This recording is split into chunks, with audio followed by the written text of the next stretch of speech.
और पिछले 30 साल में जो है भारत में कई अमेरिका परस्त हुए हैं, है ना? पिछले 30 साल में जब से सोवियत यूनियन टूट गया और भारत ने कहीं न कहीं पश्चिमी आर्थिक मॉडल को अपनाया या अपनाने की कोशिश की, उस तरफ कदम बढ़ाए, है ना? हालाँकि अब तो लग रहा है कि पश्चिमी आर्थिक मॉडल भी जो है फ़ेल कर गया है। लेकिन जो जो भारत में जो अमेरिका परस्त हैं, है ना? जो पिछले 30 साल से अमेरिका परस्ती कर रहे हैं, जो पिछले 30 साल से जो हैं 90 से लेकर के अब हम 2025 में हैं, तो पिछले 30 साल से ज़्यादा समय से जो है जो अमेरिका की लाइन को यहाँ पर साझा करते रहते हैं। अमेरिका की लाइन को भारत में बताते रहते हैं कि अमेरिका ये चाहता है, अमेरिका ये चिंता करता है, अमेरिका का ये कहना है, अमेरिका को इस मुद्दे पर घबराहट है, अमेरिका इस बारे में चिंतित है, अमेरिका की ये टिप्पणी है ना? इस तरह की बातों को भारत में ला करके बताने का काम जो अमेरिकी एजेंट, अमेरिकी परस्ती जो है यहाँ के बहुत सारे एक्टिविस्ट्स में, यहाँ के बहुत सारे पत्रकारों में, यहाँ के बहुत सारे जो एनजीओज़ हैं उनमें, है ना? ये जो अमेरिका परस्ती है, ये कहाँ लेकर आई है? पिछले 30 सालों में जो है अमेरिका में जो है अमेरिका की लाइन को आप जो है अपने कंधे पे उठाए घूम रहे हैं और आज आप देखिए अमेरिका क्या कर रहा है? पश्चिम एशिया में जो है कितना मतलब विध्वंस हुआ है। इसके इधर जो है यूक्रेन में देखिए पूरा देश लूट गया। यूक्रेन के लोग कहाँ हैं? यूक्रेन में जो है महिलाएँ, बच्चे, औरतें कहाँ हैं? कौन अपने पिता के साथ है, कौन पिता के साथ नहीं है? कौन से बच्चे? इसका कोई ऑडिट ही नहीं हो रहा है। इसके बारे में कहीं कोई बात ही नहीं हो रही है। यूक्रेन एक यूरोपियन देश है भाई, गोरे लोग हैं, उनकी तो चिंता करो।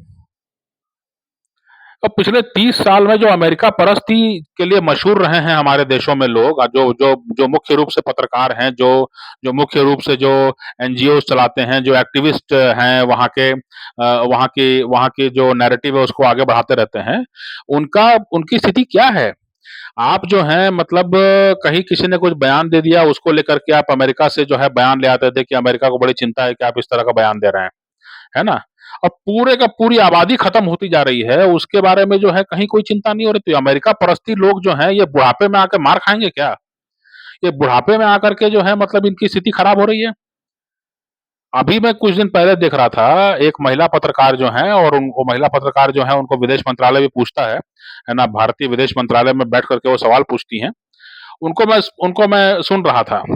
मैंने ये गौर किया कि जो है वो बार-बार जो है अमेरिका की चिंताओं को लेकर के और भारत-अमेरिका के रिश्तों को लेकर के बार-बार टिप्पणी कर रही हैं, बार-बार उसी नैरेटिव को आगे बढ़ा रही हैं, बार-बार उसी को जो है चम्मच हिला रही हैं वहाँ पे। मुझे ये समझ में नहीं आया कि भई भारत में अभी इतनी भीषण गर्मी पड़ी है, अभी तक उससे निजात नहीं है, कई जगह बारिश हो रही है, कई जगह अभी बारिश उतनी तेज़ी से नहीं हुई है, मौसम ठंडा नहीं हुआ है। और भारत में जो भीषण गर्मी पड़ी है, इस तरह से हम अपनी अर्थव्यवस्था को नहीं चला पाएँगे, हमारा अनाज उत्पादन प्रभावित हो रहा है ना? और भारत की जो अर्थव्यवस्था है, उस पर इसका असर पड़ने वाला है। और भारत जो है वो कोयला जला करके जो है बिजली उत्पादन कर रहा है।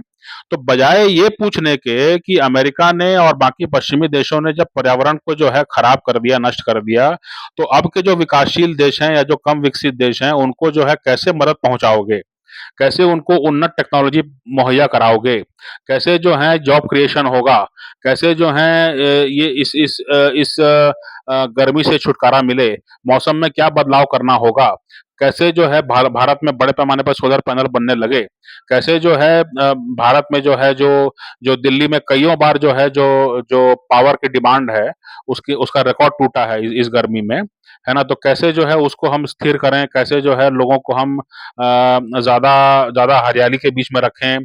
औद्योगिकरण का क्या स्वरूप होना चाहिए जो कि पहले वाला तो औद्योगिकरण चल नहीं पाएगा, है ना?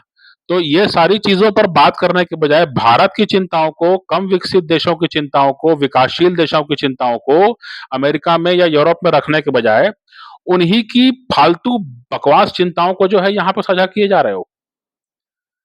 और इसीलिए जो है आपको कोई पूछता नहीं है, आपका आपका जो है कोई कोई फुटप्रिंट नहीं है, खत्म होता जा रहा है।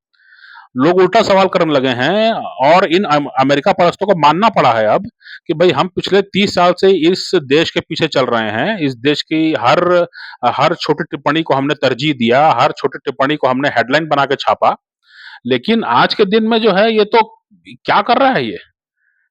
चाहे पश्चिम एशिया की बात करें और चाहे आप यूक्रेन की बात करें, ये क्या कर रहा है देश ये?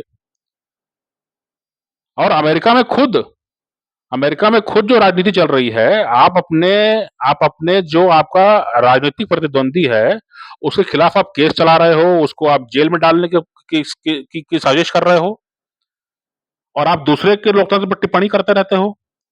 तो अमेरिका परस्त जो हैं, उनकी स्थिति तो लगातार खराब हो रही है, लेकिन मेरा ये कहना है कि कहीं न कहीं अब ये प्रयास समाज में होना चाहिए कि जो नई पीढ़ी है, जो एक्टिविज़्म में आना चाहते हैं, जो पत्रकारिता में आना चाहते हैं, जो नई पीढ़ी है, वो उसको हम दूर रखें इन अमेरिका परस्तों से। इन अमेरिका परस्तों का जो है कोई नई पीढ़ी नहीं आनी चाहिए, क्योंकि जो ये चलने वाली बात नहीं है ना। आप दोमुहापन कैसे कब तक चलाएँगे? अपने देश में जो है आपका नेता कह रहा है कि हम घुसपैठियों को रहने नहीं देंगे, हम उनको जो है पहले दिन से जो है हम कार्य शुरू करेंगे कि हम आप घुसपैठियों को जो है उठा के बाहर फेंकेंगे। उनको हम कहेंगे कि आप वहाँ चले जाओ, वहाँ चले जाओ, वहाँ चले जाओ।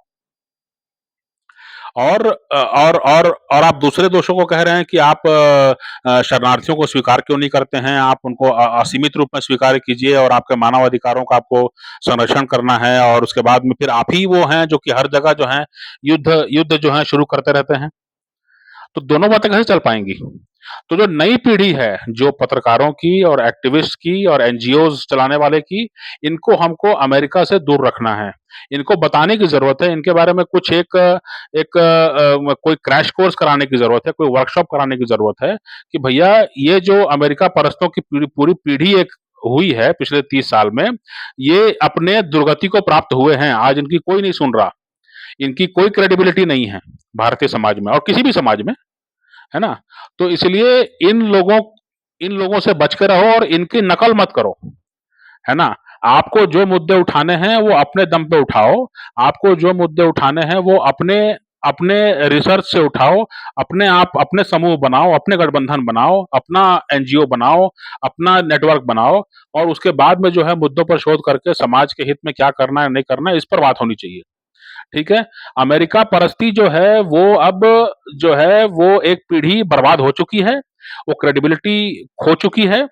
जिस उम्र में आकर के उनको प्रतिष्ठा मिलनी चाहिए थी, जिस उम्र में आकर के उनको उनकी वरिष्ठता को हमको पहचान देनी चाहिए थी, उस उम्र में आकर के वो शर्मसार हो रहे हैं।